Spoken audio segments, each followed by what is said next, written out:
Hello guys, good morning. Kung sino po mayroong business na grocery store or sari-sari store or any business, kailangan po na titingnan po natin maigi yung pera. Kasi guys, ito, fake money pala ito guys.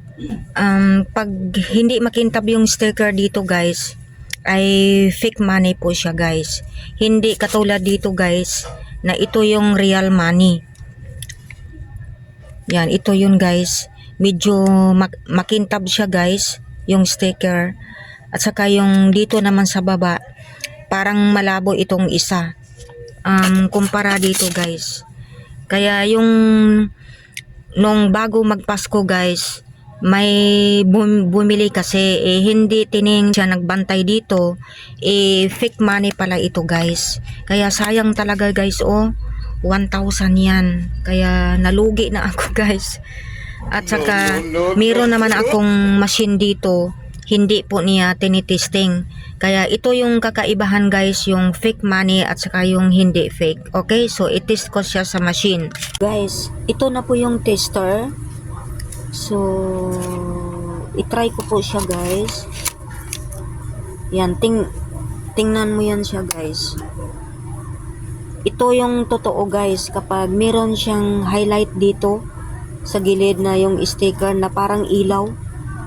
Yan parang ilaw sa diskuhan. Yan, merong highlight yan ang real money guys. Kasi meron akong tester machine. Hindi kasi nakalimutan kasi ng pamangkin ko na i-test. Sabi ko sa kanya, bawat tanggap ng pera ay i-test. Ito yung fake money guys, tingnan mo. Para lang siyang papel. Wala siyang highlight dito guys, walang maliliit na highlights, wala kaya sayang talaga 1,000. Okay, so guys, maging maingat po tayo kung sino po dyan na may mga business.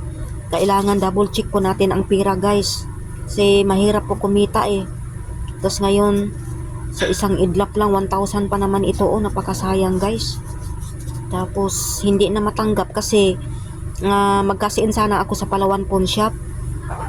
Sabi ng Palawan Pawn Shop, ibalik mo ito sa customer, hindi po talaga ito real money, is a fake money. Tingnan mo yan guys, walang ilaw, diba, parang papel lang.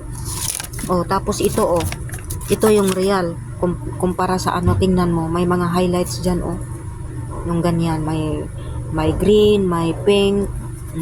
Yan, makikita mo talaga na real money siya. Alright, so wala na akong magagawa, nandito na ito guys. Hindi ko naman alam kung anong customer yon, kaya alright. Okay, God bless, bye.